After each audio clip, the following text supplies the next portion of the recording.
সকাল সবাইকে। শুরু করছি আমাদের আজকের মানসিক স্বাস্থ্য বিষয়ক অনুষ্ঠান ঘরমুখ জানালা। আপনাদের সাথে রয়েছে আমি পিয়া জানাতুল এবং আমাদের সাথে আজকে রয়েছেন আয়েশা ইসলাম, কাউন্সেলিং সাইকোলজিস্ট। কেমন আছেন? জি, ভালো আছি। আপনি কেমন আছেন? আমি খুব ভালো আছি। ইনফ্যাক্ট আজকে ভালো কিভাবে থাকতে হয় সেরকম একটা বিষয় নিয়ে দর্শক আপনাদের সাথে আমরা কথা বলবো, যে লাইফে অনেকগুলো মোড় আসে, আর তার মধ্যে একটা মোড় আমি বলবো যে ব্রেকআপ, বিষণ্ণতা, এবং তারপরে তো আরও অনেকগুলো ধাপ আছে। সো আমি বলেই ফেলেছি যে আজকে আমাদের টপিক হচ্ছে ব্রেকআপ এবং বিষণ্ণতা নিয়ে কথা বলবো, এবং ব্রেকআপ এবং বিষণ্ণতায় থাকলে সেখান থেকে আপনারা কীভাবে কাম ব্যাক করতে পারবেন সেটা নিয়ে কথা বলবো। আপনারা আমাদেরকে দেখছেন নাগরিক টিভিতে কল দিতে পারেন, লাইভে আপনাদের ফোনের অপেক্ষায় থাকবো, বাট ফোন করলে অবশ্যই টিভির ভলিউম মিউট করে তারপরে কথা বলবেন। শুরু করছি আমাদের আজকের অনুষ্ঠান। আপনার যেটা বলছিলাম যে ব্রেকআপ এবং বিষণ্ণতা নিয়ে কথা বলবো এবং কীভাবে সেখান থেকে মানুষ একটা কাম ব্যাক করতে পারে। যদি ছোট করে বলি, মানে আমি জানি আমাদের শো কিন্তু পুরো বাংলাদেশের সবাই দেখে, ছোট করে আপনি বলেন যে ব্রেকআপ, হোয়াট ইজ ব্রেকআপ। এবং আমি বলবো শুধুমাত্র আপনি শহরের লোকদের জন্য না, আপনি গ্রামের যারা আমাদের এখান থেকে যারা দেখছে বা মফস্বল থেকে দেখছে তাদের জন্যই বলে। ব্রেকআপ মূলত আসলে সম্পর্কের ভাঙন। তো ব্রেকআপ বলতে যদি শহরেও বোঝায়, গ্রামে মূলত গার্লফ্রেন্ড বয়ফ্রেন্ডের আমাদের সমাজে সম্পর্কের ভাঙনটাকে বোঝায়। কিন্তু দাম্পত্যের সম্পর্কের ভাঙন, ডিভোর্স, তারপরে বেস্ট ফ্রেন্ডস, বন্ধুত্বের সম্পর্কের ভাঙন, এগুলো কিন্তু ব্রেকআপের অংশ। আর সেখানে ডেফিনেটলি খুব কাছের রিলেশনগুলোর সম্পর্কগুলোর কথা বলছি, সেখান থেকে ব্রেকআপের কথা বলি। ডেফিনেটলি কাছের সম্পর্ক ভাঙলে তো একটা ডিপ্রেশন থাকে, সেই ডিপ্রেশন নিয়ে যদি বা বিষণ্ণতা নিয়ে যদি একটু বলতেন। ডিপ্রেশন যদি আমরা ক্লিনিক্যাল ডিপ্রেশনকে বলি, তাহলে আসলে দুইটা ক্রাইটেরিয়াকে বলা যায় যে সব কাজে অনীহা থাকে। যদি ব্রেকআপের পরেই বিষণ্ণতাকে আমরা ধরি, সব কাজে অনীহা থাকে এবং টানা 14 দিন থাকে। এবং আরও কিছু ক্রাইটেরিয়া আমাদের থাকে, যেমন সে কোনো কাজে মনোযোগ দিতে পারছে না, ভুলে যাচ্ছে সব কিছু, সে অল্পতেই রেগে যাচ্ছে, খুব অল্পতেই কান্না করে ফেলছে, তারপরে সে খুব বিরক্ত থাকছে, রেগে যাচ্ছে হঠাৎ করেই, এগুলো উপসর্গ দেখা যায়। জি, তো এগুলো তো আপনি লক্ষণগুলোর কথা বললেন, উপসর্গগুলোর কথা বলছেন। আমরা যদি বলি একটা সম্পর্ক কেন ভাঙে এবং সেখান থেকে মানে কেন সম্পর্কটা ভাঙে? সম্পর্ক ভাঙনের আসলে অনেকগুলো কারণই থাকে। আমাদের সম্পর্ক, যেহেতু আমি বললাম যে গার্লফ্রেন্ড বয়ফ্রেন্ডের মধ্যে বা দাম্পত্য কলহের কারণে সম্পর্ক ভাঙছে, এটা তো আমাদের অ্যাডাল্টহুডে, অর্থাৎ আমরা যখন 18 প্লাস হচ্ছি তখন ভাঙছে। কিন্তু এগুলো কিন্তু আসলে সম্পৃক্ত আমাদের ছোটবেলা, অর্থাৎ চাইল্ডহুডের সাথে।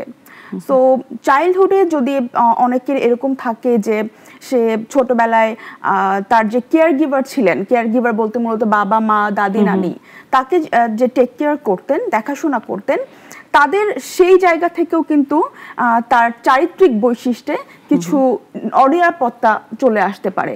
সো যদি তার চারিত্রিক বৈশিষ্ট্যে অলরেডি অনিরাপত্তা থাকে, সেটা হতে পারে সে অ্যাভয়েড করছে, হতে পারে সে খুব বেশি অ্যানশাস থাকছে, এই প্রভাবগুলোও কিন্তু বড় হয়ে তার ওই সম্পর্কে পড়ছে।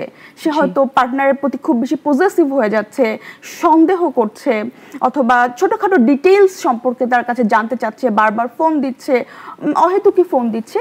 এগুলোর কারণে কিন্তু অপর যে পার্টনার, সে খুব বিরক্ত হয়ে যাচ্ছে, দূরে সরে যাওয়ার একটা পসিবিলিটি থাকে।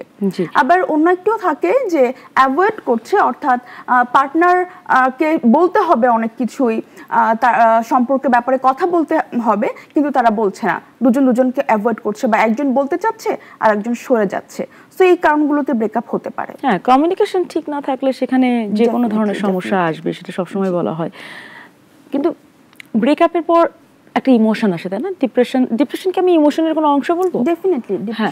সো এই ইমোশনটা খুব তীব্র হয় এবং সেখান থেকে এত তীব্র হয় মানুষ মাঝে মাঝে আত্মহত্যা পর্যন্ত করে ফেলে, বা আমি অনেকে দেখেছি পুরো ক্যারিয়ার নষ্ট হয়ে যায়, ক্যারিয়ার কাজ করতে পারে না, কোনো ঘরের কাজ তো করতে, ঘরের জাস্ট কোনো রকমে হয়তো বা দৈনন্দিন খাওয়া দাওয়া এটা করছে, ঘরের কাজ করতে পারছে না, বাইরের কাজ করতে পারছে না। এবং এই যে তীব্র ইমোশন, এটা কেন হয়? কেন হয় আসলে ইমোশন, ডিপ্রেশনটা তো সে একটা জায়গায় স্যাডনেসের কারণে হচ্ছে, অথবা রিজেকশন। হ্যাঁ, অনেক সময় সম্পর্কে সে মিউচুয়ালি ছিল কিন্তু রিজেক্টেড হয়েছে, একজন ছেড়ে চলে গেছে, সেখান থেকে সেই চিন্তা থেকে সে নিজেকে ছোট ভাবা শুরু করছে, সেখান থেকে নিজে ডিপ্রেশনটা আসে। He or she is feeling small, এই জায়গা থেকেও হতে পারে। তারপরে সেই যে আগে অনেক বেশি পারফেক্টলি কাজ করতে পারতো, ব্রেকআপের পর সে মনোযোগ দিতে পারছে না, সেখান থেকেও একটা বিষণ্ণতা তার দৈনন্দিন জীবনে আসতে পারে। জি, আর যে ব্রেকআপের পর যে আমাদের মস্তিষ্কে যে ধরনের একটা কি ধরনের অ্যাকচুয়ালি পরিবর্তন হয় বা সেই কারণে আমরা কোনো কাজ করতে পারছি না? হ্যাঁ জি, ডিপ্রেশনে তো অবশ্যই ডোপামিন কমে যায়, আমাদের হরমোনাল ইমব্যালেন্স হয়, সে কারণেই ডিপ্রেশনটা চলে আসে। এবং তারপরেও দেখা যায় কি অনেকে ব্রেকআপের পরে দেখেন নিজেকে অনেক ব্যর্থ মনে করে এবং চিন্তা করে কি যে না আমি হয়তো বা ভ্যালুলেস, ওয়ার্থলেস, আমি কিছু হয়তো বা করতে পারবো না, সেটা নিয়ে কিছু। আমি যেহেতু ইউনিভার্সিটিতে কাজ করছি, আমার কাছে তো স্টুডেন্টরা আসে, তো আমি অনেককে দেখেছি যে 4-2-তে অর্থাৎ অনার্সের লাস্ট সেমিস্টার পর্যন্ত যে ফার্স্ট গার্ল ছিল, সে এই লাস্ট সেমিস্টারে এসে যখন তার ব্রেকআপ হলো, সে এত কান্নাকাটি করছে, ক্লাসে মনোযোগ দিতে পারছে না এবং মানে সারাদিন বিছানায় শুয়ে থাকছে, ক্লাস অ্যাটেন্ড করছে না, পরীক্ষায় তো লিখতেই পারছে না। এর কারণে কিন্তু সে যে মেয়েটা ফার্স্ট হতো সে কিন্তু মানে ফেল করেছে, পাসও করতে পারেনি। হ্যাঁ, তো একটা টানা দীর্ঘ সময় সেই শোকের মধ্যে ছিল। এটাকে কি বলবেন, একটা মানুষকে সে নিজে কোপ আপ করতে পারে না বা কোপ আপ করার অ্যাবিলিটি কম, নাকি কোনো কিছু অ্যাডাপ্ট করার অ্যাবিলিটি, বা মনে করেন এটা তো অ্যাডাপ্ট করতে হবে যে কোনো মানুষের যে কোনো ধরনের সিনের মধ্যে দিয়ে যাক না কেন, সেটা সুখ দুঃখ বা যে কোনো কিছু, ওটা যার যত অ্যাডাপ্ট করার, আমার মনে হয় যার যত অ্যাডাপ্ট করার ক্ষমতা কম তার জন্য লাইফ বেশি কঠিন হয়ে পড়ে তত। What do you think about that? Definitely আমাদের নিজস্ব কোয়ালিটির স্ট্রেংথ তো থাকে এবং সবার সমান থাকে না, তাই না? সবার লাইফের সাথে চ্যালেঞ্জগুলো মোকাবিলা করার শক্তি সবার সমান থাকে না। আর যাদের ওই যে বললাম রিলেটেড টু চাইল্ডহুড, হ্যাঁ, সেখানেও কিছু ব্যাপার থাকে, কেউ যদি বেশি অনিরাপত্তায় থাকে, ভোগে, বা সেই কোয়ালিটিসগুলো যদি ছোটোবেলা থেকে বিল্ড আপ না হয়, তার জন্য সামলানোটা একটু বেশি কঠিন হয়ে পড়ে। জি, এবং আরেকটা জিনিস, আপনি যেটা বললেন যে 14 দিন টানা একেবারে ডিপ্রেশনে থাকে, 14 দিন টানা ডিপ্রেশনে থাকলে কিন্তু বলে ক্লিনিক্যালি ডিপ্রেশন থাকলে তো অবশ্যই একজন মনোরোগ বিশেষজ্ঞের কাছে যেতে বলা হয় যে বিষণ্ণতা যদি হয়। কিন্তু আমরা যদি বলি 14 দিন পরে মনোরোগ বিশেষজ্ঞের কাছে বেশিরভাগ ক্ষেত্রেই তো যায় না, খুব কম মানুষই যায়, টু বি ভেরি অনেস্ট। সেই ক্ষেত্রে কি এমন কি কোনো টেকনিক আছে বাসায় তারা ফলো করতে পারবে? মনোরোগ বিশেষজ্ঞের কাছে যাওয়ার একটা ব্যাপার আছে, তারপর কাউন্সেলিং বা সাইকোথেরাপিস্টের কাছে টেকনিক্স বা থেরাপিগুলো আসলে সেখানে নেয়ার বিষয়। কিন্তু আপনি যদি আমাকে কিছু টিপস দিতে বলেন, আমি সেক্ষেত্রে দু একটা বলতে পারবো। যেমন এখনকার এই ডিজিটাল যুগে গার্লফ্রেন্ড এবং বয়ফ্রেন্ডের মধ্যে যখন ব্রেকআপ হচ্ছে, যে ছেড়ে যাচ্ছে বা যাকে ছেড়ে দেওয়া হচ্ছে, সে কিন্তু করে কি আবার স্টক করে ফেসবুকে, হ্যাঁ, দেখে ওই মানুষটা কি করছে, তার গতিবিধি লক্ষ্য করে, হয়তো সেই মানুষটা বিয়েও করে ফেলেছে তাকে ছেড়ে, সেগুলো বারবার দেখছে এবং তার সাথে যে একটা স্মৃতি ছিল সেগুলো বারবার মনে করছে। আমি আপনার কাছে ফিরে আসবো, একটা ফোন নিয়ে নিচ্ছি। ডেফিনেটলি। জি দর্শক, কে বলছেন এবং কোথা থেকে বলছেন? আসসালামু আলাইকুম। আসসালাম। আমি ঢাকা থেকে বলতেছি, গাজীপুর কালিয়াকর। জি, কি ধরনের সমস্যা ফেস করছেন? জি, তো আমি ম্যাডামের সাথে কথা বলবো ডিপ্রেশন নিয়ে। জি জি বলুন, শুনতে পাচ্ছেন। এই বেশ কিছুদিন যাবত আমার ডিপ্রেশনটা বেড়ে গেছে, মানে অত্যাধিক, মানে যে কোনো কাজ করতে গেলে আপনার ওই কাজের দিকে মনোযোগটা ফোকাস করতে পারি না, এমনিতে একটা টেনশন। কিছু জিজ্ঞাসা করতে চান কিনা আপনি? না, ঠিক আছে, আমরা আলোচনা করতে পারি, ধন্যবাদ। তারপর একটু জিজ্ঞাসা করে নিই যে কতদিন ধরে আপনি ডিপ্রেশনে আছেন? কতদিন ধরে ডিপ্রেশনে আছেন আপনি? আর টিভির ভলিউমটা একটু মিউট করে নেবেন কাইন্ডলি। এটা প্রায় আপনার বছরখানিক হবে, বছরখানিক বা তাও বেশি হবে। বছরখানিক হবে। আপনি কোনো কি মনোরোগ বিশেষজ্ঞের কাছে গিয়েছেন এখন পর্যন্ত? একবার যাওয়া হয়েছিল, মনোরোগ বিশেষজ্ঞ যাই না, কিন্তু অন্য ডাক্তার গেছিলাম, কিন্তু একবার যাওয়া হয়েছিল, ডিপ্রেশনের বেশ কিছু ওষুধ দিতে, খাইলে কমে, আবার ইদানিং এমন বাড়ছে যে আপনার মাঝে মাঝে একাই কথা বলি, ধরেন আপনার এককভাবে একাই কথা বলি। তারপরে আপনার যে কাজটা করতেছি, আমার ওই কাজের ক্ষেত্রে না থেকে অন্য প্রসঙ্গে নিয়ে একটা কথা বলতেছি। আর অফিসে যে জব করি, অফিসেও আপনার ওই কাজের ক্ষেত্রে দেখা গেছে কি ওই যে কাজটা করতেছি সেই দিকে আমার মনোযোগ নাই এমনিতেই। জি, আর এই টেনশন ডিপ্রেশনের কারণে আপনার এই শরীরটা ধীরে ধীরে কমে যাচ্ছে, বিভিন্ন সমস্যা হচ্ছে। আপনি আমাদেরকে একটু জানাবেন এমন কি কোনো স্পেসিফিক কারণ আছে কিনা যেটার কারণে আপনি ডিপ্রেসড? টিভির ভলিউমটা কমাতে হবে। এরকম কোনো কারণ জানি না, হয়তো বা অফিসিয়াল ভাবে কোনো কোনো একটা সমস্যা হতে পারে। জি, আপনি আমাদের সাথেই থাকুন, আপনার ব্যাপার নিয়ে আলোচনা করব। ধন্যবাদ। আমার লাইনটা কেটে গেল। জি, উনি আজকে যেটা বলছিলেন যে উনি হয়তোবা আলাদা কোনো কারণ নাই এবং হয়তোবা অফিসিয়াল কোনো একটা ব্যাপারে হয়তোবা তার হতে পারে, হয় না যে অনেক সময় বস হয়তোবা এমন করে কথা বলছে বা টক্সিক একটা এনভায়রনমেন্টে তার কাজ করতে হচ্ছে, সেই ক্ষেত্রেও তো ডিপ্রেশন হতে পারে। সেই ক্ষেত্রে আপনি কি বলবেন? এবং 1 বছরের বেশি কিন্তু না ডিপ্রেশন, আপনি তো 14 দিন বললেন, আমি জানি যে বেশিরভাগ মানুষই কিন্তু অ্যাকচুয়ালি যায়ই না। না, আসলে স্যাডনেস আর ডিপ্রেশনকে আমরা অনেক সময় আলাদা করতে পারি না, বাট আমরা যদি ধরে নিই যে উনি আসলে ডিপ্রেশনে আছেন, যেটা উনি বলছেন ওনার কথা অনুযায়ী, এবং ওনার যে সমস্যাটা হচ্ছে মূলত উনি ফোকাস করেছেন যে মনোযোগের সমস্যা হচ্ছে। তো এই না, উনি একা একা কথা বলছেন, এক কথা বলছেন মনোযোগের সমস্যা হচ্ছে। তো মনোযোগের সমস্যার দিকে যেটা আমি বলবো, আসলে ডিপ্রেশন যেটা হয়, উনি হয়তো অতীত রিলেটেড কোনো ইস্যু নিয়ে চিন্তিত আছেন। তো যেহেতু ডিপ্রেশনে অতীতের চিন্তা বেশি হয়, তো তাহলে তার বর্তমানে কাজগুলো ব্যাহত হচ্ছে। বর্তমানে মনোযোগের জন্য সে কিন্তু গ্রাউন্ডিং এক্সারসাইজ বা মনোযোগ ধরে রাখার যে এক্সারসাইজটা আমরা বলে থাকি সেটা সে করতে পারে। আমাদের যে পঞ্চ ইন্দ্রিয় আছে, সেই পঞ্চ ইন্দ্রিয়র মাধ্যমে আমি কি দেখছি, কি শুনছি, ঠিক এই মুহূর্তে বসে উনি যেই জায়গায় আছেন সেখানে বসে উনি কি শুনছেন, কি দেখতে পাচ্ছেন, টেস্ট কি পাচ্ছেন জিহ্বার, ঘ্রাণটা কি পাচ্ছেন এবং টাচ করছেন, এই 5টা ইন্দ্রিয় অ্যাপ্লাই করে সে কিন্তু বর্তমানে থাকতে পারেন। যেখানে আছেন এই প্র্যাকটিসটা যদি উনি বারবার করেন, তাহলে আমার মনে হয় মনোযোগ ধরে রাখাটা সহজ হবে। এবং অবশ্যই একজন সাইকোথেরাপিস্টের কাছে গেলে ওনাকে এই গ্রাউন্ডিং টেকনিক্সটা একদম সামনাসামনি আরো বেশি শিখিয়ে দিলে ওনার জন্য করাটা অনেক বেশি সুবিধা হবে।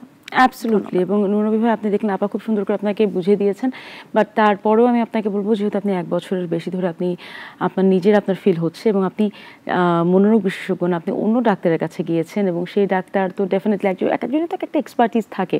সো আমি আপনাকে সাজেস্ট করবো, আপনি হয়তো বা ঢাকা মেডিকেল কলেজ বা ঢাকায় প্রচুর এরকম মনোরোগ বিশেষজ্ঞ আছে, সেখানে যে ফলো আপ করবেন, এবং না হলে এই জিনিসটা কিন্তু বাড়তে থাকবে এবং জিনিসটা কিন্তু আরও খারাপের দিকে যেতে থাকবে।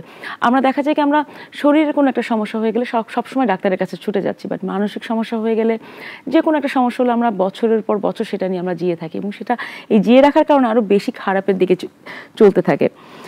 এনিওয়েজ, আমরা কথা বলছিলাম ব্রেকআপ এবং ডিপ্রেশন নিয়ে। আপনার এখানে একটা জিনিস আমি আপনার জানতে চাই যে আপনি একটু আগে বলেছেন যে ব্রেকআপের সাথে ছোটোবেলার একটা সম্পর্ক আছে, তো এই জিনিসটা বড় হয়ে যাওয়ার পর এটা কি কোনোভাবে এটা কাটানোর কি কোনো উপায় আছে কিনা? যে ছোটোবেলায় যে সমস্যাটা ছিল মানুষ সেটাই তো অ্যাকচুয়ালি বিল্ড আপ করতে থাকে আস্তে আস্তে, সেটা তো আমরা বলি না যে 6 বছর পর্যন্ত একেবারে সব কিছু, 6-7 বছর পর্যন্ত সব কিছু আমরা সেটাই বেড়ে ওঠার টাইম, সেই সময়টায় যদি ডেভেলপমেন্ট ঠিকভাবে না হয়, এই বড় হয়ে এই জিনিসটাকে আমরা কিভাবে অ্যাডাপ্ট করার মতো ক্ষমতা, যে ট্রমাটা আমাদের থেকে যায় ছোটোবেলা, বা কোপ আপ করার মতো ক্ষমতা থাকতে পারে, কি করতে পারি? জি, আপনি ট্রমার কথা বলেছেন। আসলে নিজে নিজে কাটিয়ে ওঠাটা, আমি একটু আগে বলছিলাম যে ডিপ্রেশনে থাকলে যেই টিপসগুলো দিচ্ছিলাম, একটা বলেছি যে তাকে, যাকে আপনি ফেসবুকে স্টক করছেন, আপনার পার্টনার যে এক্স পার্টনার ছিল, তাকে ফেসবুকে স্টক করাটা বন্ধ করে দেয়া, তার যদি কোনো গিফটস যেগুলো পেয়েছিলেন সেগুলো সরিয়ে ফেলা, যাতে আপনার তার কথা বেশি মনে না পড়ে। আবার একটা জিনিস হয় কি, যে তারা ব্রেকআপের পর চিন্তা করতে থাকে, যদি মেয়ের ক্ষেত্রে হয় সব ছেলেরাই খারাপ, আবার ছেলের ক্ষেত্রে হয় তাহলে সব মেয়েরাই খারাপ, একটা জেনারেলাইজেশন, একটা ধারণা করে ফেলে। সো এটাও কিন্তু একটু পার্থক্য করতে শেখা, যে আসলে একজন স্পেসিফিক মানুষ ছিল সে, সবাই না। এগুলো হলো এক্সটার্নাল, কিন্তু আপনি যেটা বললেন যে ট্রমার ব্যাপারে, সেগুলো কিন্তু আমাদের ভেতরকার ইন্টারনাল ট্রিগার্স, এগুলোর জন্য কিন্তু আমাদেরকে অবশ্যই সাইকোথেরাপিস্ট বা মনোরোগ বিশেষজ্ঞের কাছে যেতে হবে। আপা, ব্রেকআপের পর তো দেখা যায় যে একটা শোকের মধ্যে দিয়ে থাকে, কোনো না কোনো একটা শোকের মধ্যে দিয়ে থাকে, সেটা নিয়ে যদি একটু বলতেন। হ্যাঁ, ব্রেকআপও আসলে বলা হয়ে থাকে বিট্রায়াল ফিলিংটা অনেক কষ্টের। ব্রেকআপের পরে কিন্তু যখন সে একটা বিট্রায়াল ফিলিংয়ের মধ্যে দিয়ে যাচ্ছে, এটা তীব্রতায় কিন্তু শোক। হ্যাঁ, তো শোক, এই যে অনেকগুলো প্রসেস আছে একটা মানুষের, বলা হয়ে থাকে 6 মাস পর্যন্ত ব্রেকআপের পরে, লসের পরে সেই শোকটা পালন করে। তো শোকের আবার কতগুলো স্টেজ আছে। যেমন প্রথমে সে ডিনাই করতে থাকে, তার পার্টনার যে তাকে ছেড়ে গেছে সেটা সে স্বীকার করতে চায় না, সে মনে করে যে না আছে, কোথায় যাবে। এরপর সে নেগোসিয়েশন করতে থাকে যে একবার যদি সে ফিরে আসতো তাহলে আমি আমার ভুলগুলো শুধরে ফেলতাম, কারণ সে তো গিল্টও ফিল করছে অনেক। তারপরে আরও একটা স্টেজ আছে অ্যাঙ্গার। হ্যাঁ, তখন সে খুব সবার প্রতি, নিজের প্রতি রেগে যায়, অন্যের প্রতিও রেগে যায়, এবং তার পার্টনারের প্রতিও তার আস্তে আস্তে রাগটা আসে। এবং এরপরে যেটা আসে যে সে ডিপ্রেশনে চলে আসে। এই 4th নাম্বার স্টেজ, 4 নাম্বার স্টেজটা কিন্তু ডিপ্রেশন। তখনই কিন্তু তার সে সব কাজে অনীহা, কিছু করতে চাচ্ছে না, মনোযোগের সমস্যা হচ্ছে। এবং এরপরে আসে অ্যাকসেপ্টেন্স, অর্থাৎ সে এই অ্যাকসেপ্ট করে নেয় যে ঠিক আছে এই মানুষটা আমার জীবন থেকে চলে গেছে, that was the part of my life, এবং আমাকে এভাবেই এটা অ্যাকসেপ্ট করে জীবনে চলতে হবে। সো এগুলো স্টেজগুলো শোকের। হ্যাঁ, তো এই মনে করেন আপনি যে 6 মাসের কথা বলছেন, 4টা স্টেজের কথা বলছেন, নট নেসেসারিলি যে সবার এই সময়টা থাকবে বা সবার মনে করেন এটার মধ্যে দিয়ে সে প্রপারলি যেতে পারবে। কারণ মনে করেন হয়তো বা কারোর সেমিস্টার ফাইনাল, কারোর হয়তো বা একটা ব্রেকআপ হচ্ছে, একটা বিয়ে ঠিক হচ্ছে, সো অনেক কিছু অ্যাকচুয়ালি লাইফে ঘটতে পারে। তো কেউ যদি মনে করে যে না আমি হয়তো বা আমার একটা সাইকোলজিস্টের কাছে যেতে হবে, বা সেটা কি ইমিডিয়েটলি যাওয়া উচিত, নাকি একটা টাইম নেওয়া উচিত, না বাসায় বসে সে টেকনিক প্র্যাকটিস করতে পারে, কি বলবেন এটা নিয়ে? আচ্ছা, আমার কাছে যখন স্টুডেন্ট আসে, দেখা যাচ্ছে ব্রেকআপ হয়েছে পরশুদিন, সে আজকে চলে আসছে, তখন কিন্তু সে ডিনায়াল স্টেজে আছে।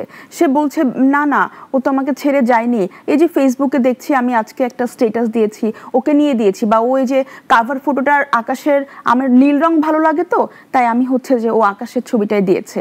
সো এবং প্রচুর কাঁদতে থাকে। হ্যাঁ, আমি এখানে আপনার কাছে ফিরে আসবো, একটা ফোন নিয়ে নিচ্ছি। ডেফিনেটলি। জি দর্শক, কে বলছেন এবং কোথা থেকে বলছেন? অনেক আগে আপনাদের সঙ্গে চাই আমার কথা হয়। আপনারা ভালো আছেন? জি জি ভালো আছে, আপনি ভালো আছেন? জি আলহামদুলিল্লাহ। আচ্ছা, আমার প্রশ্নটা হচ্ছে, মনোরোগ নিয়ে যারা কাজ করেন ওনারা বিভিন্ন রঙের ফুল নিয়ে জানতে চান। হ্যাঁ, কি রঙের ফুল কার পছন্দ, বিশেষ করে সাদা রঙের ফুল কিসের ইঙ্গিত বহন করে? হ্যাঁ, এই একটা উত্তর যদি আমি পাই না, তাহলে আমি আমার অনেক প্রশ্নের উত্তর পেয়ে যাবো। প্লিজ কাইন্ডলি একটু বলবেন। ধন্যবাদ আপা, বলুন। মনোরোগ নিয়ে যারা কাজ করেন। আসলে সাদা রঙের ফুল, ধন্যবাদ আপনার প্রশ্নটি করার জন্য। সাদা রঙের ফুল কেন নেওয়া হয় এ সম্পর্কে আমার আসলে ধারণা নেই, তবে মানসিক স্বাস্থ্যের প্রতীক, সচেতনতার প্রতীক সবুজ রং, আমি এই ইনফরমেশনটা আপনাকে দিতে পারবো। জি, আপা তো বলেই দিল। আর সাদা তো আমার মনে হয় শুভ্রতা, পবিত্রতা, স্নিগ্ধতা। তো এটা আরেকটু হয়তো রিসার্চ করতে হবে, আমি জানি না আদৌ আছে কিনা, বাট আপনি তো বলে দিলেন। মানসিক কি বললেন? মানসিক স্বাস্থ্য, সচেতনতার যে রং বা যে সাইনটা থাকে আমাদের সবুজ রং, সেটা আমরা জানি যে সবুজ সাইনটার কালার সবুজটা দিয়ে থাকে। যে আমি আপনাকে ইন্টারাপ্ট করেছিলাম, যে যেখানে বলছিলেন যে একজন বলছিল যে তার যে হয়তো বা বয়ফ্রেন্ড বা গার্লফ্রেন্ড, যে তার নীল রং পছন্দ বলে আকাশের রং নীল দিয়ে একটা আকাশের ছবি দিয়েছে ফেসবুকে, এরকমও দেখেছেন আপনি? তখন সে ইমিডিয়েট 2 দিন পরে আসলে হয় কি, তাকে কোনোভাবেই সাইকোথেরাপি অ্যাপ্লাই করে বোঝানো যায় না, কারণ সে এতই আবেগীয় মাত্রায়, এতই হাই হয়ে থাকে, ডিনায়াল স্টেজে থাকে, যে তাকে আসলে তখন কোনো টিপস বা টেকনিক্স অ্যাপ্লাই করার সময় নেই। আমরা সময় নিই না, আমরা তার পাশে থাকি। আজ আমি যে তোমাকে ইম্পর্টেন্স দিচ্ছি, ভ্যালু করছি, আমি তোমার সাথে থাকি, তুমি কাঁদছো, তুমি তোমার ইমোশনগুলো আমাকে জানাতে চাচ্ছ, সেটা আমি সবসময় তোমার সাথে আছি এবং শুনছি তোমাকে, আমরা ভ্যালু করি তাকে তখন ওই সময়টা। জি, যে সোশ্যাল মিডিয়ার কথা বললেন, সোশ্যাল মিডিয়া তো আমার মনে হয় এখন সম্পর্ক গড়া এবং ভাঙার ক্ষেত্রে একটা বড় একটা ভূমিকা পালন করছে। তো সেই দিক দিয়ে আপা, আমি যদি প্রথমে পজিটিভ দিকটা যাই, একটা সোশ্যাল মিডিয়া একটা সম্পর্ক ভালো রাখার ক্ষেত্রে বা সম্পর্ক করার ক্ষেত্রে কিরকম পজিটিভ ভাবে কিরকম করে হেল্প করে? সামাজিক যোগাযোগ মাধ্যমে পজিটিভভাবে আসলে এটা তো ইন্ডিভিজুয়াল টু ইন্ডিভিজুয়াল ভ্যারি করে, কার সাথে কার কতটুকু যোগাযোগ হচ্ছে, তার ইনফরমেশন ঠিকঠাক মতো নিতে পারছে কিনা, অথবা অনেক সময় হয় যে ইনফরমেশন নিতে পারছে ওরা। হ্যাঁ, যেমন অনেকেই ফেসবুকে আমার কাছে এখন যে স্টুডেন্টরা আসে, যে দেশের বাইরে আছে, গার্লফ্রেন্ড আছে দেশের বাইরে, সে নিজে আছে এখানে, তো এখন কানেক্টিভিটিটা সহজ হয়েছে, তাদের যোগাযোগটা তার সহজেই একজন একজনকে রিচ করতে পারছে। আমাদের সম্পর্কের যে 3টা প্রসেস থাকে, ইন্টিমেসি, প্যাশন এবং কমিটমেন্ট, ইন্টিমেসিটা কিন্তু এই সামাজিক যোগাযোগ মাধ্যমে তারা ধরে রাখতে পারছে, দূরে থেকেও কিন্তু তারা কাছাকাছি থাকছে। সো এটা একটা হেল্প হতে পারে। একটা পজিটিভ দিক হতে পারে এবং একজন একজনের অনেক কে কি করছে না করছে সেই ইনফরমেশনটা পাচ্ছে। যেমন আমি বলবো কি যে শুধুমাত্র বয়ফ্রেন্ড গার্লফ্রেন্ডরা তো আমার মনে হয় বা হাজব্যান্ড ওয়াইফ তারা তো জানেই, বাট আমরা যদি একটু এক্সটেন্ড করি যে বার্থডে আমরা জানি সবাইকে উইশ করি, আগে তো বার্থডে মনে থাকতো, সবার বার্থডে তো মনে রাখা সম্ভব না। সো সেই ক্ষেত্রে ওইটাও একটা বড় দিক আমি বলতে পারবো। আর এক্ষেত্রে যদি বলি যে তার মানে আমি পজিটিভ দিক খুব একটা পেলাম না আপনার কাছ থেকে, কিন্তু তাহলে নেগেটিভ দিক কিরকম আছে সোশ্যাল মিডিয়াতে যারা ব্যবহার করে সম্পর্ক ভাঙার ক্ষেত্রে স্টক করছে, হয়তো ছবি দিয়েছে, যেমন ক্লাসমেটরা হয় আমার কাছে স্টুডেন্টরা এসে বলে যে আমি সহ্য করতে পারি না, যে খুব বেশি পজিটিভ হয় যে ওর মেয়ে ফ্রেন্ডের সাথে ছবি দিচ্ছে বা কোথাও ঘুরতে যাচ্ছে ফ্রেন্ডদের সাথে, আমি একা এখানে বসে আছি আপনার কাছে ডিপ্রেশনের গল্প করছি আর ও কিন্তু দিব্যি ঘুরতে গেছে, এই যে ছবি আমাকে বলেও নি। হ্যাঁ, সো সন্দেহ কিন্তু একটা জেগে উঠতে পারে। সো এই ভাঙনের ক্ষেত্রে কিন্তু এই সামাজিক যোগাযোগ মাধ্যমে এগুলোও কাজ করে। অথবা দেখা যাচ্ছে তার অতীত নিয়ে কিন্তু এর মাধ্যমে মিউচুয়াল ফ্রেন্ডের মাধ্যমে তারা খোঁজ খবর নিচ্ছে, এরকম আমি পেয়েছি। হ্যাঁ, বাট তাছাড়াও আমি বলবো যে আরো তো অনেক অনেক কিছু ডিটেল অনেক ব্যাপার থেকে যায় সামাজিক যোগাযোগ মাধ্যমে। হ্যাঁ, সামাজিক যোগাযোগ মাধ্যমে দেখা যায় যে আমি শুধু সাইবার বুলিং এরও কিন্তু একটা ব্যাপার হয়ে থাকে। সাইবার বুলিং তো আছেই, বাট সবার আগে আমি একটু বলি যে দেখা যায় কি অন্যরা হয়তো বা ভালো আছে, অন্যরা ছবি দিচ্ছে, সেটা দেখে কম্পারিজনটা খুব বেশি চলে আসে। হ্যাঁ, এই যে ভাঙনের ক্ষেত্রে ওর গার্লফ্রেন্ড এটা করেছে তুমি করতে পারোনি, ওর বয়ফ্রেন্ড এত সাকসেসফুল হয়েছে তুমি হতে পারোনি, বা আমরা ঘুরতে যেতে পারছি না, এরকম অনেক কম্পারিজন কিন্তু চলে আসে। তখন ওটা নিয়েই সে নিজে কম্পেয়ার করে নিজেকেও খারাপ লাগছে, তার পার্টনারকেও খারাপ লাগছে। এই যে আপনার কি মনে হয় না এটা একটা হিউম্যান নেচার, যে সে যে কম্পেয়ার করছে, কম্পেয়ার করাটা তো অনেকখানি হিউম্যান নেচার, মানে হয়তো বা যে করতে চায় না তারও অবচেতন মনে চলে আসে, এবং মানুষ অনেক সময় নিজেকে রেজিস্ট করতে পারে না। এবং যাদের আপনি স্টুডেন্টের কথা বলছেন, দে আর ভেরি ইয়াং, মানে maybe in their early 20s maximum. তো সেক্ষেত্রে তাদেরও কিন্তু কোপ আপ করা বা কোনটা ভালো কোনটা খারাপ বা কম্পেয়ার করাটা এখন উচিত হবে না, এইগুলো বোঝাও কিন্তু খুব ডিফিকাল্ট। সেক্ষেত্রে আপনি কি বলবেন? হ্যাঁ, কম্পেয়ার করে যখন ওরা অনেক বেশি মন খারাপ হয়, বিষণ্ণতা, এটাও কিন্তু একটা কারণ। তখন ওরা আমাদের কাছে আসলে আমরা সেগুলো কিছু আমাদের টেকনিক্স আছে যে কম্পেয়ার করলে যেটা হয় যে কিছু মেমোরিজ নিয়েও আমরা তখন কাজ করি, বাট ওগুলো আসলে একটার পর একটা সেশনে আমরা কাজ করি, এভাবে টিপস দিয়ে আসলে খুব একটা। যদি ওইটুকুই বলবো যে কম্পেয়ার যতটা সম্ভব একটু অ্যাওয়ারলি সচেতন হয়ে, যেহেতু এটা আমাকে কষ্ট দিচ্ছে, সচেতন হয়ে আমি ওটা করা থেকে একটু নিজেকে বিরত রাখবো যতটা সম্ভব পারি, কিন্তু এটা সেশনে বসে কাজ করতে হবে সাইকোথেরাপি নিয়ে। জি, আর একটা জিনিস আমি বলতে চাই যে মনে করেন যারা সোশ্যাল মিডিয়া ইউজ করছে, হয়তো বা বয়ফ্রেন্ড বা গার্লফ্রেন্ডের সাথে ব্রেকআপ হয়ে গিয়েছে, বাট কোনো একটা পোস্ট দেখলো, বা তার মিউচুয়াল ফ্রেন্ডের মাধ্যমে কোনো একটা পোস্ট তার নিউজ ফিডে চলে আসলো, এবং সেখান থেকে কিভাবে সে হিল করবে? ডেফিনেটলি এটাই আমি বলছিলাম যে স্টক করছে বলেই তো সে দেখতে পাচ্ছে। তো এটার জন্য নেসেসারিলি কিন্তু স্টক করা লাগে। এখন এত বেশি মিউচুয়াল ফ্রেন্ডস থাকে এবং নিউজ ফিডে অ্যালগরিদম যেরকম ফেসবুকের বা ইনস্টাগ্রামের, মানে সাচ এ গুড অ্যালগরিদম চলে আসে, কিন্তু স্টক করা লাগে। এবং অনেকে আছে যে মিউচুয়াল ফ্রেন্ডের স্ক্রিনশট পাঠাচ্ছে যে দেখ তোর এক্স এরকম করছে, ওরা আমাকে এভাবেই বলে।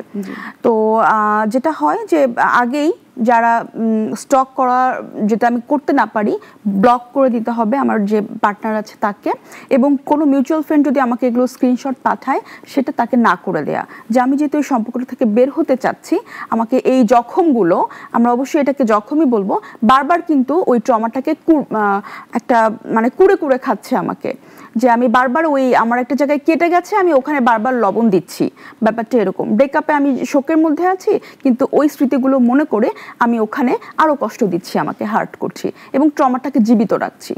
সো বিরত থাকা, নিজেকে যতটা সম্ভব ওই মিউচুয়াল মানুষটার কাছ থেকে বিরত রাখা, এবং অবশ্যই যে পার্টনার ছিল তার গিফটসগুলোও সরিয়ে ফেলা, যাতে তার কথা আমাকে মনে না করিয়ে দেয়। বয়ফ্রেন্ড বা গার্লফ্রেন্ড তারা যদি ব্রেকআপ হয়, সেক্ষেত্রে ব্লক করা নেসেসারি কিনা?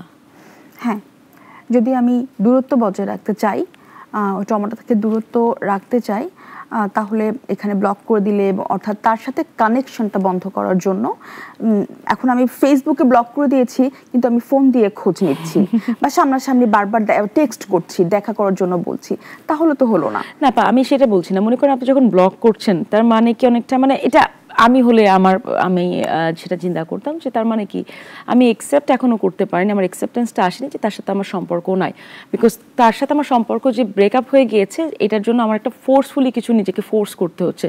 ওয়াই নট ব্লক না করে আমি জিনিসটাকে একটা অ্যাকসেপ্ট করার মধ্যে একটা হিলিং প্রসেসের মধ্যে যাচ্ছি না। যখন ওই যে বললাম 5টা স্টেজ শোকের, ওখানে লাস্ট স্টেজটা অ্যাকসেপ্টেন্স। সো আমি যখন ডিনায়ালে আছি, অ্যাঙ্গারে আছি, ডিপ্রেশনে আছি, তখন তো আমি অ্যাকসেপ্টেন্স আসেনি আমার। যেহেতু আমার অ্যাকসেপ্টেন্স আসেনি, তখন তো তাকে খুলে রাখাটা তখন তো আমার জন্য একটা ট্রমা ক্রিয়েট করবে। যখন আমি অ্যাকসেপ্টেন্স স্টেজে চলে যাব, তখন সে আমার সামনে চলে আসলেও আমার কিছু পার্থক্য হবে না। কিন্তু ওই স্টেজটা পর্যন্ত যাওয়া পর্যন্ত আমার মনে হয় কানেক্টিভিটি বন্ধ করে রাখলেই সুবিধা হবে, সেটা বেটার হবে।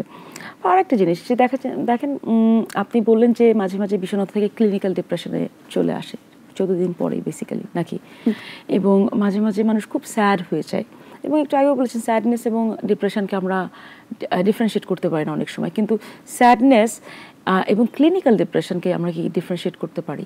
জি, স্যাডনেস হচ্ছে যে আমি মন খারাপ করে আছি, আমার কাজ করতে ইচ্ছা করছে না, এগুলো কিছুদিন থাকে এরপর আবার চলে যায়।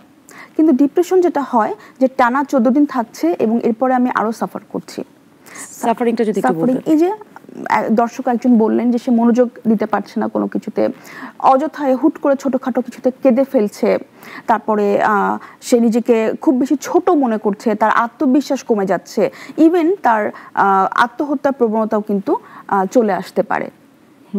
সো এই কনসিকুয়েন্সেসগুলো এবং আত্মহত্যার প্রবণতা কোনো না কোনোভাবে থাকলে অবশ্যই তো সেক্ষেত্রে মানে আমি যতদূর জানি সাইকোলজিস্ট বা সাইকিয়াট্রিস্টরা একেবারে হসপিটালাইজড হতে বলে বেশিরভাগ ক্ষেত্রে। এটা মানে মানুষের ক্ষেত্রে ইস্যুর উপরে নির্ভর করে, তীব্রতার উপরে ডিপেন্ডস করে। জি জি। আর একটা জিনিস যে অনেকে দেখা যায় কি যে ব্রেকআপের পর সাথে সাথে নতুন একটা সম্পর্কে জড়ায়, সেটা বিয়ে হোক, প্রেম হোক, যে কোনো কিছু হোক, বা মনে করেন আপনি যদি স্টুডেন্ট নিয়ে মানে আপনি যদি ইউনিভার্সিটিতে আছেন সেক্ষেত্রে তারা তুমি এটা করছো, তোমার সাথে ফ্রেন্ডশিপ না, আমি একটা ফ্রেন্ড হবে, নতুন ফ্রেন্ড বানানো হোক। হ্যাঁ, আসলে ওরা আমাকে যেভাবে ওদের ভাষায় বলে যে আমি যখন আমার এক্স পার্টনারকে হারিয়েছি তখন আমি ভেসে বেড়াচ্ছিলাম পানিতে, তখন আমাকে যদি একটা ম্যাচের কাঠিও আমি ডুবে যাওয়ার থেকে আমাকে বাঁচাতে পেরেছে। ওই ম্যাচের কাঠি অর্থাৎ সে মানে কোনো বড় বাসও না, হ্যাঁ, একটা ম্যাচের কাঠি ধরে সে ভেসে থাকার চেষ্টা করেছে। ও পরের যে পার্টনারটাকে ম্যাচের কাঠি হিসেবে বলছে আসলে। নিয়ে তো ভেসে থাকা যায় না। হ্যাঁ, কিন্তু ও বলছে যে মানে বড় কিছু না পেলেও ছোটটা যে আমি পেয়েছি ওটাতেই আমি ভেসে থেকেছি। তো কিন্তু যেটা হয় যে ওই যে অ্যাকসেপ্টেন্স, শোকের ওই মুহূর্ত, ওই স্টেজগুলো পার না করে যদি সে অন্য একটা সম্পর্কে জড়িয়ে ফেলে, তাদের মধ্যে এই প্রবণতা খুব কাজ করে, কারণ মিস করে তার এক্স পার্টনারকে, কথা বলার ইচ্ছা করে, সে যে কেয়ারটা করতো, নার্চারটা করতো, অন্য একজন পার্সন যদি একটু কেয়ার বা নার্চার করে, তার কিন্তু ওই নামনেসটা, ওই শূন্য জায়গাটা সে ফিল আপ করার চেষ্টা করে। ওই জন্যই ওই তখন ম্যাচের কাঠি ধরেও সে উপরে ভেসে থাকতে চায়। কিন্তু যেটা হয় যে কম্পারিজন চলে আসে, 2-3 মাসের মধ্যে আমি আরেকটা পার্টনারের সাথে আবার আরেকজনের সাথে চলে আসছি সম্পর্কে, তখন কিন্তু আগের পার্টনারের সাথে এই পার্টনারের কম্পারিজনটা চলে আসছে, যেটা আমরা অলরেডি ডিসকাস করেছি, যেটা কিন্তু ভয়ঙ্কর। সোশ্যাল মিডিয়াতেই হোক আর রেগুলার লাইফে আমার সামনে যে মানুষটা আছে তার সাথে আমি আমার এক্স পার্টনারের কম্পেয়ার করছি, এটা আরো ভয়ঙ্কর একটা পরিণতি নিয়ে আসতে পারে। সো একটু সময় নেওয়া, অ্যাটলিস্ট অ্যাকসেপ্টেন্সের স্টেজগুলো পার করে তারপরে এখানেও আছে কিছু, যখন আমার আবেগটা চলে যে আমার যুক্তি আসবে আমার, তখনই আমি আরেকটা সম্পর্কের মধ্যে গেলে আমার জন্য হেল্পফুল হবে। জি, সেখানে আরেকটা ব্যাপার আবার লক্ষ্য করে আমি নিজে দেখেছি আমার অনেক ফ্রেন্ডদের মধ্যে, মনে করেন একটা সম্পর্ক থেকে আরেকটা সম্পর্কে সে হয়তো বা চলে গিয়েছে, খুবই আপনি যেটা বললেন হয়তো বা মিস করছে বা কেয়ার করতো, এই জিনিসগুলো মিস করছে, তো সেখান থেকে আরেকটা সম্পর্কে গিয়েছে, এবং অনেকখানি না বুঝে মানুষ চলে যায় সেই সময়টা, যে বিকজ তার কোনো কিছু আঁকড়ে ধরে সে বেঁচে থাকতে চায়। তো তখন না মনে করেন আমরা একটা সম্পর্কেতে যাওয়ার আগে কিছু বেসিক জিনিস কিন্তু আমরা দেখে নিই, যে তার পার্সোনালিটির সাথে আমার পার্সোনালিটি মিলবে কিনা, এবং বিয়ে করার ক্ষেত্রে হলে আমরা আরও দেখি, আমরা ফ্যামিলি একটু দেখি, এবং তারপরে তার ফিনান্সিয়াল অবস্থা দেখি, সে কী করছে না করছে, এবং ডিটেলস তো অনেক ডিটেলস আছে। তো সেই ডিটেলসগুলো কিন্তু আমরা তখন দেখি না, তখন ঠাস করে কথা বলতে বলতে তাকে ভালো লেগে যায়, এবং পরবর্তীতে যে এই সম্পর্কটা আগের সম্পর্ক থেকে খারাপ হয়ে যায়, কারণ এই সম্পর্কে আপনি কোনো কিছুই না বুঝে সম্পর্কে ঝাঁপ দিয়েছেন। তাদের জন্য আপনি কি বলতে চান? তাদের জন্য এই যে ঝাঁপ না দেয়া, ঝাঁপ না দেয়া, কারণ দেখা যাচ্ছে যে যে জায়গাটা আমি ফিল আপ করার জন্য বা যেই নার্চারটা পাওয়ার জন্য করছি, হতে পারে এই পার্টনার আরো বেশি ভায়োলেন্ট, আমার ট্রমাগুলোকে আরো বেশি গভীর করে তুলছে।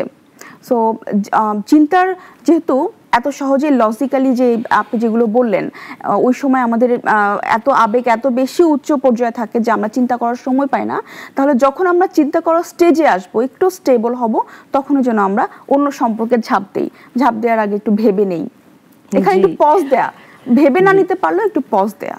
জি, সেদিন আমি একটা মুভি দেখছিলাম, বুঝছেন, ম্যাটেরিয়ালিস্ট, নেটফ্লিক্সেও কয়েকদিন আগেও আসলো। তো সেখানে মেয়েটা একটা ম্যাচ মেকার থাকে, মেয়েটা বলছে যে love is the most easy thing but dating is very difficult, because dating করার সময় লাভ হয়ে যায়, লাভ বুঝে শুনে আমরা কখনো করতে পারি না, এটা জাস্ট চলে আসে। কিন্তু ডেটিং করতে গেলে আমাদের অনেক এফোর্ট দিতে হয়, আমাদের এইটা ভাল লাগছে, এটা ভাল লাগছে না, তখন কিন্তু আমরা সব কিছু কম্পেয়ার করতে শুরু করি। তো আপনি কি এইটার সাথে কি একমত কিনা? বিকজ লাভ অ্যাকচুয়ালি চলে আসে, মানে যে ঝাঁপ যে দিতে হয় না, ঝাঁপে দিয়ে দেয় মানুষ। আসলে আমাদের কাছে যখন স্টুডেন্টরা এসে বলে যে আমি ওকে অনেক বেশি লাভ করতাম, তখন আমরা স্টুডেন্টকে জিজ্ঞাসা করি যে লাভটা তোমার ভাষায় আসলে কি। এক একজন মানুষের কাছে কিন্তু ডেফিনেশনটা এক এক রকম।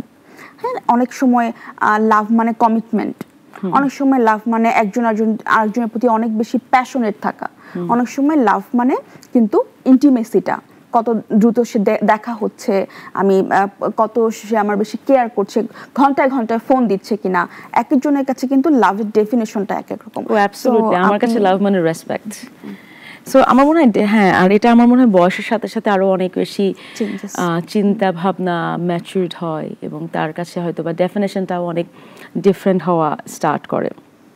বা এই যে হিলিং প্রসেসের কথা যখন বলছেন, বা আপনি যে 4টে স্টেজের কথা বলছিলেন, যে ব্রেকআপের পর 4টে স্টেজ থাকে, এবং সেক্ষেত্রে দেখা যায় কি যে মানুষ সবাই তো আর একটা সম্পর্কে জড়িয়ে যায় না, কিন্তু সেক্ষেত্রে যদি পরিবার বা ফ্রেন্ডরা পাশে থাকে অনেক ইজি হয়। এবং আমাদের মতো সোসাইটিতে পরিবার, যদি এটা বয়ফ্রেন্ড গার্লফ্রেন্ডের রিলেশন থাকে বা হাজব্যান্ড ওয়াইফের রিলেশন থাকে, সে কিন্তু পরিবারকে খুবই কম পাশে পাওয়া যায়।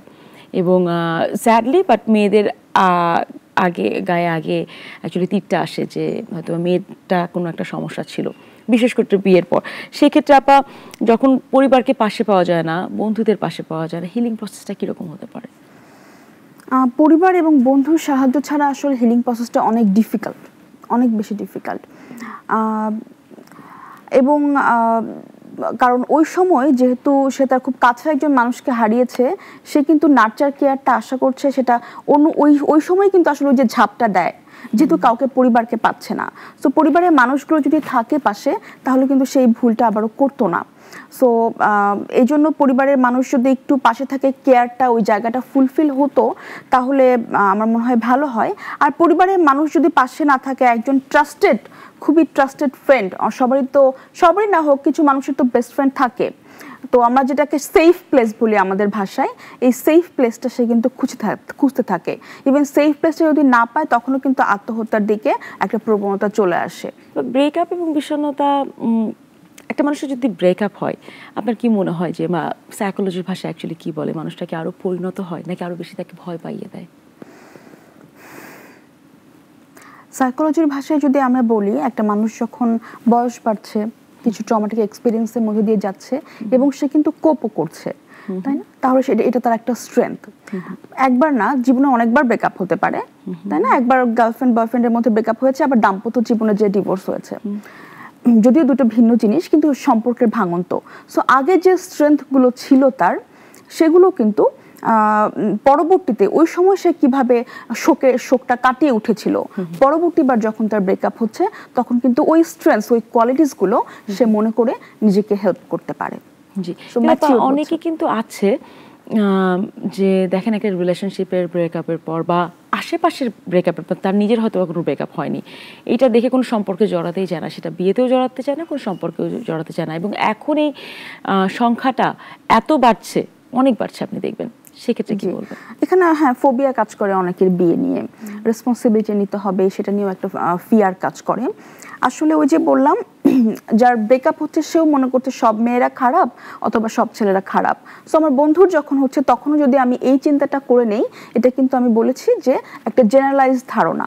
সো সবার সাথে যেটা হচ্ছে বা যে এক্সপিরিয়েন্সটা হচ্ছে ওটা আমার সাথে হবে, এই চিন্তাধারাটার পরিবর্তনও কিন্তু আনতে হবে, এবং এটার জন্য কিন্তু সাইকোথেরাপিস্টের কাছে যাওয়াটা বেশ জরুরি। জি, অ্যাবসলিউটলি। এবং সাইকোথেরাপিস্টের কথা সে তো একটা টাইমের পরই অ্যাকচুয়ালি মানুষ চায় বা যাওয়া উচিত, যখন সে নিজে কোপ আপ করতে পারে না বা অ্যাডাপ্ট করতে তার অনেক অ্যাকচুয়ালি কষ্ট হয়। কিন্তু ব্রেকআপের পর একটা মানুষ যদি আপনার কাছে জানতে চায় ছোট করে যে কিভাবে স্বাভাবিক অবস্থায় নিজেকে নিয়ে যেতে পারবে, সে যদি চেষ্টা করে। কিছু সেলফ কেয়ারের প্রয়োজন রয়েছে। যখন আমি মনোরোগ বিশেষজ্ঞের কাছে যাচ্ছি না, আমার নিজের তো কিছু স্ট্রেংথস আছে, কোয়ালিটিসের কথা আমি বললাম। একটা অ্যাডাল্ট, আমি যে ইয়াং অ্যাডাল্টদের নিয়ে কাজ করি, ওরা 20-21 বছরের, সে যে 20-21 বছর এসেছে, তার যে জীবনে আর কোনো চ্যালেঞ্জেস ছিল না তা কিন্তু না। নিশ্চয়ই অনেকগুলো অ্যাচিভমেন্ট ছিল, অনেকগুলো কোয়ালিটিস ছিল। তো সেগুলো যদি সে নিজেকে একটু মনে করিয়ে দেয়, কারণ যখন ব্রেকআপের পর যেটা হয় যে আত্মবিশ্বাস কমে যায়, ছেড়ে গেছে আমি নিজেকে অনেক স্মল ফিল করি, তখন ওই আত্মবিশ্বাসটা বাড়ানোর জন্য সে কিন্তু তার পাস্টের যে স্ট্রেংথ, অ্যাচিভমেন্ট, এগুলোর কথা মনে করতে পারে। এবং সেলফ কেয়ারের যে বিষয়টি বলছিলাম, সে প্রপারলি নিজেকে যেই পর্যাপ্ত পরিমাণ ঘুম হচ্ছে কিনা, একটা ঘুমের সমস্যা হয়, তখন নিজেকে একটু সময় দেয়া, এবং তার যেই আগে যেই কাজগুলো করতে পছন্দ হতো সেগুলোতে অনীহা আসছে, কিন্তু ছোট ছোট করে আগে সেই কাজগুলো যদি সে একটু একটু করে রিপিট করা শুরু করে, তাহলে আবার স্বাভাবিক জীবনে আস্তে আস্তে সে ফিরে যেতে পারবে। তারপর একটা প্রশ্ন এসেছিল, মনোযোগের সমস্যা হচ্ছে, এই যে গ্রাউন্ডিং টেকনিক্স, এইটাও পঞ্চ ইন্দ্রিয়ের মাধ্যমে নিজে করেও কিন্তু সে বর্তমানে থাকতে পারে, অর্থাৎ সে অতীতটা থেকে নিজেকে দূরে রাখতে পারে। এগুলোর মাধ্যমে কাটিয়ে ওঠা কিছুটা সম্ভব। জি আপা, আরেকটা জিনিস, তখন কি ব্রেকআপের পর কি সোশ্যাল মিডিয়া ডিটক্স কি দরকার কিনা? Is it necessary? Social media detox এটাও ব্যক্তি বিশেষের উপর নির্ভর করবে। যদি সোশ্যাল মিডিয়াতে তার ব্রেকআপ হয়েছে, তার সোশ্যাল মিডিয়াতে নিউজ ফিডে শুধু ছবি আসছে, এর বিয়ে হয়েছে, অমুক এঙ্গেজড হয়েছে, তখন কিন্তু একটা কম্পেয়ার চলে এসে ওই যে আমাদের স্বাভাবিক আমরা নিজেকে আরও বেশি মন খারাপ করি, এবং একটা প্রবণতা দেখা যাচ্ছে স্যাড সং শুনছে, হ্যাঁ, শুধু মন খারাপের গানগুলো শুনছে আর অরিজিৎ সিং এর গানগুলো শুনছে। কিন্তু যেহেতু আমরা অলরেডি মন খারাপের মধ্যে দিয়ে যাচ্ছি, তখন এমন কিছু গান শোনা, মিউজিক শোনা, যেগুলো হচ্ছে যে আমাদেরকে একটু প্রাণবন্ত করবে, একটু মোটিভেটেড করবে এবং একটু রিল্যাক্স করবে, এরকমের গানগুলো শুনলেও কিন্তু আমাদের জন্য অনেক বেশি হেল্পফুল হয়। আর কি কোনো টিপস দিতে চান কিনা আপনি? হ্যাঁ, ওই যে চিন্তাধারার যে একটু পরিবর্তন, যে একজন আমাকে, যেমন ঋতিক রোশনের ওয়াইফও কিন্তু তাকে ছেড়ে চলে গেছে, তার মানে এই না যে সে ছোট। তারপরে আমি যদি আরো বলে দেই, তাহসান মিথিলা, তাদেরও ব্রেকআপ হয়েছে, কিন্তু তার মানে তারা যে নিজেকে স্মল ভাবা শুরু করছে এরকম না। আসলে কেউ মানে আমাদের একটা এক্সাম্পল আমি দেখেছিলাম যে আমাকে যে কেউ যে কোনো কারণে ছেড়ে যেতে পারে, তার মানে এটা তার ব্যাপার, এটা তার নিজস্বতা। তার জন্য আমি নিজেকে ছোট ভাববো, নিজের চিন্তাধারা পরিবর্তন করব, সবাইকে খারাপ ভাববো, এরকমটা না করা। হ্যাঁ, মানে আর এই যে অ্যাকচুয়ালি আমার মনে হয় বলাটা খুব ইজি, বাট এই যে কেউ যদি, আমার যদি পছন্দের মানুষ বা ভালোবাসার মানুষ কেউ যদি তাকে ভ্যালুলেস বা ওয়ার্থলেস ফিলটা দেয়, এবং সেখান থেকে ওভারকাম করাটা কিন্তু অ্যাকচুয়ালি ডিফিকাল্ট, বিকজ সে চিন্তা করছে আমার সবচেয়ে কাছের মানুষ, সে যদি এরকম চিন্তা করে আমি হয়তো বা আসলেই এরকম। তো সেই ক্ষেত্রে কি এমন কোনো মানুষের সাথে মেশা জরুরি কিনা যে তাকে, মানে তারও যে একটা সত্তা আছে, তারও যে একটা ভ্যালু আছে, ওয়ার্থ আছে, সেটা মনে করি। ডেফিনেটলি ওয়ার্থলেস যখন আমি ফিল করছি, এবং কাছের মানুষটা আমাকে যখন ফিল করিয়েছে, এবং তীব্রতা পায় কখন, যখন আমার ছোটবেলা থেকে নিজেকে আমি অলরেডি যে কোনো কিছুতেই নিজেকে ছোট ভাবছি, এবং ছোট ভাবছি বলেই কিন্তু অনেক বেশি পজিটিভনেসও আমার মধ্যে কাজ করে। বা আমি ছোটবেলা থেকে আমি আমার কেয়ার গিভারের কাছে রিজেকশন পেয়েছি, যখন আমি একটা কিছু চেয়েছি আমাকে সেটা দেওয়া হয়নি, তখন আমি নিজেকে অ্যাভয়েড করেছি। সো পার্টনারের কাছেও যখন আমি সেম বিহেভিয়ারটা পাচ্ছি, তখন আমার এটা কিন্তু অনেক বেশি প্রলং হচ্ছে। তাহলে যেই বন্ধুটি বা যেই মানুষটি আমাকে ভ্যালু করে, আমাকে ওয়ার্থলেস ফিল করে না, আমাকে প্রায়োরিটি দেয়, আমি যদি তার সাথে একটু মেশি, আমার প্রশংসা করে, আমি যদি তার সাথে একটু মেশি, তাহলে মনে হয় আমার এই জায়গাটা একটু রিকভার করা।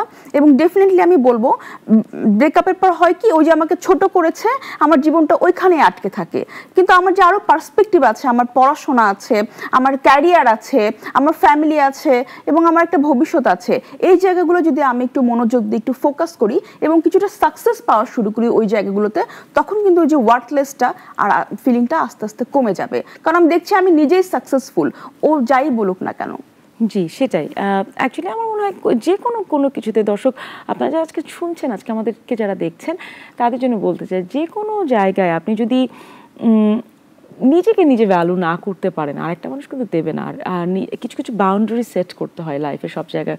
অনেকে আমি দেখেছি বাউন্ডারি সেট করতে পারে না বলে আরও ঝামেলা হয়ে যায়, প্রত্যেকটা রিলেশনশিপে অনেক ঝামেলায় পড়ে যায়। এবং প্রত্যেকটা সম্পর্কে কিন্তু একটা বাউন্ডারি থাকা উচিত, সেটা রেসপেক্টের জন্য হোক, ভালোবাসার জন্য হোক, যে কোনো জন্যই হোক না কেন। আমাদের সময় খুব বেশি নাই, বাট আমি একটা শেষ প্রশ্ন আপনার কাছে করতেই চাই। ডিভোর্সও এক ধরনের ব্রেকআপ, যেটা আপনি একটু আগেই বলেছেন, বা নর্মাল যখন একটা প্রেমের সম্পর্ক থাকে সেটাও এক ধরনের ব্রেকআপ, যদি ব্রেকআপ হয়। এই ডিভোর্সের সম্পর্ক আর নর্মাল একটা সম্পর্ক, এই ব্রেকআপটা হলে মানে এই দুইটার মধ্যে কি খুব বেশি কি ডিফারেন্স আছে কিনা? খুব বেশি ডিফারেন্স নেই, কারণ বিট্রায়াল যে ফিলিংটা, রিজেকশন, আমি যখন রিজেক্টেড হচ্ছি বা আমার পার্টনার যখন আমাকে ওয়ার্থলেস ফিল করিয়ে চলে যাচ্ছে, তখন কিন্তু ডিপ্রেশন আমার মধ্যে আসবে এবং অন্যান্য নেগেটিভ ফিলিংগুলো আসছে। আমি কিন্তু এখন প্রচুর এরকম ডিভোর্স বা ব্রেকআপ দেখি, কোনো বিট্রায়াল নাই, কোনো প্রবলেম নাই, কোনো কিছু নাই, মিউচুয়ালি হচ্ছে। সেক্ষেত্রে কি বলবেন? মিউচুয়ালি হচ্ছে, আসলে এটা তাদের, তাহলে দুজনকে এনে, আমাদের তো সাইকোথেরাপির মধ্যে কাপল কাউন্সিলিংয়ের একটা ব্যাপার আছে, হ্যাঁ। সো ডিভোর্সের আগে যদি তারা একটু কাপল কাউন্সিলিংয়ে নেওয়ার জন্য সাইকোথেরাপিস্টের শরণাপন্ন হয়, আমার মনে হয় ডিটেলসে তাদের সম্পর্কে জানা যাবে, কারণ দুপক্ষেরই তো বলার থাকে। অ্যাবসলিউটলি। আমি একটা ফোন নিয়ে নেব। জি, দর্শক কে বলছেন, আমি কোথা থেকে বলছেন? আসসালামু আলাইকুম আপু। আসসালাম। আমি মৌমিতা বলছিলাম নাটোর থেকে। জি মৌমিতা, বলুন কি ধরনের সমস্যা ফেস করছেন?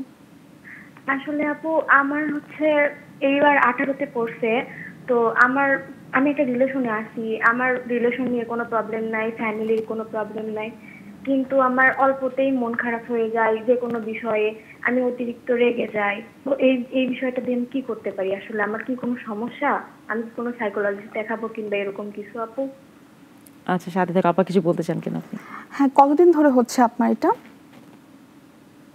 এই 4 মাস 5 মাস এরকম। আচ্ছা, কোনো স্ট্রেসফুল, ফ্যামিলির কেউ কিছু বললেও আমি রেগে যাই, যে কোনো বিষয়ে আমি হুট করে রেগে যাই। তারপরে আমার পার্টনার নিয়েও কোনো সমস্যা নাই, আমার ফ্যামিলি নিয়েও কোনো সমস্যা নাই, কিন্তু আমার রাগটা অতিরিক্ত হয়ে যাচ্ছে যে কোনো বিষয়ে। আচ্ছা, কোনো স্ট্রেসফুল ইভেন্ট কি ঘটেছে নেগেটিভ, যেটা আপনাকে খুব স্ট্রেস দিয়েছে গত 4 মাসে? না, তেমন কিছু না। আমি এমনি শারীরিকভাবে একটু অসুস্থ ছিলাম, তারপর আমি ডাক্তার দেখাইছি, তো আমি এখন মোটামুটি অনেকটা সুস্থ, আমার কোনো প্রবলেম নেই। জি, ধন্যবাদ। ধন্যবাদ দর্শক আপনার ফোনের জন্য। আপনি খুবই এখন অনেক ছোট, 18 বছর বয়সে পা দিয়েছেন, অ্যাডোলেসেন্স পিরিয়ডের মধ্যে দিয়ে এখন আপনি যাচ্ছেন। এই সময়টা অনেক হরমোনাল ইমব্যালেন্স হয়, এবং এই সময়টা এরকম হওয়া, এরকম বিহেভ করাটা হরমোনাল ইমব্যালেন্সের কারণে ইটস ভেরি ন্যাচারাল। এবং বেশিরভাগ আমরা কিন্তু অনেক অ্যাডোলেসেন্স পিরিয়ডে আমরা দেখেছি, অনেক যারা বিশেষ করে আমি বলবো 14 থেকে, ইনফ্যাক্ট আমি আমার নিজের সময়ও দেখেছি, আমরা প্রোগ্রামে এটা নিয়ে কথাও বলেছি, যে তখন দেখা যাচ্ছে এরকম এমন তীব্র রাগ, বা বিকজ আমি আপনার কাছ থেকে শুনতে চাই কেন, আমি এই প্রোগ্রামে অনেকে আমাকে এসে বলেছে, বাট আপনার কাছ থেকে একটু শুনি। টিনস, তাই না? 18সে আছে এখনো, সে এখনো টিনেজ পিরিয়ডে বলা যায়, বা খুব আর্লি অ্যাডাল্ট হয়েছেন উনি। এবং উনি রাগের যে কথাটা বলছেন, আসলে রাগ আমাদের একটা সেকেন্ডারি ইমোশন, অর্থাৎ এটা একটা দ্বিতীয় আবেগ। এর পেছনে কিন্তু আমাদের অনেকগুলো আবেগ কাজ করছে। হতে পারে সে ডিপ্রেস কোনো কারণে, হতে পারে সে তার মধ্যে কোনো অপরাধবোধ কিছু নিয়ে কাজ করছে, হতে পারে অন্যান্য কোনো নেগেটিভ ফিলিংও কিন্তু কাজ করছে, রিজেকশন, অ্যাভয়েডেন্ট, এই ফিলিংগুলোও কিন্তু কাজ, লোনলিনেসও হতে পারে। অনেক সময় পার্টনারের সাথে আমরা আছি, তারপরেও কিন্তু আমরা অনেক সময় লোনলি ফিল করি, সম্পর্কটা এমন হতে পারে। তো রাগটা তো একটা আছেই, কিন্তু রাগের পেছনে যে আবেগগুলো কাজ করছে, আমার মনে হয় ওগুলো নিয়ে কাজ করলে বেশি সুবিধা হবে, গোড়া থেকে কাজ করা যাবে। একটা এক্সাম্পল যেমন দেই, একটা ঘরে মাকড়সার জাল হচ্ছে বারবার, তো প্রতিদিনই এটাকে ঝাড়া হচ্ছে, হ্যাঁ, কিন্তু মাকড়সার জাল 2 দিন 3 দিন পর পর আবার হচ্ছে। তো যেটা করা যে মাকড়সাটা আসলে কোথায় সেটা খুঁজে বের করে আসবাবপত্র বের করে মাকড়সাটাকে বের করে দিলে কিন্তু আর জাল বোনার সেই ক্যাপাসিটিটা থাকছে না, জালও থাকছে না। তো অ্যাঙ্গারটা হচ্ছে এই যে জালটা না রেখে এর পেছনে যে মাকড়সা যে অন্য আবেগগুলো আছে ওগুলো নিয়ে কাজ করলে আমার মনে হয় বেশি হেল্পফুল হবে, এবং সেটার জন্য একজন সাইকোথেরাপিস্টের কাছে যাওয়াটা আমার মনে হয় অবশ্যই হেল্পফুল হবে। ধন্যবাদ আপা আপনার আজকের আমাদের সাথে আজকে থাকবার জন্য। আমাদের সময় অ্যাকচুয়ালি শেষ হয়ে গিয়েছে। দর্শক আপনারা আজকে দেখছেন very interesting topic today, it was breakup and depression নিয়ে কথা বলছিলাম। সো আলটিমেটলি আমার মনে হয় আপনারা এনজয় করেছেন আমাদের আজকের অনুষ্ঠান। সবাই অনেক অনেক ভালো থাকবেন।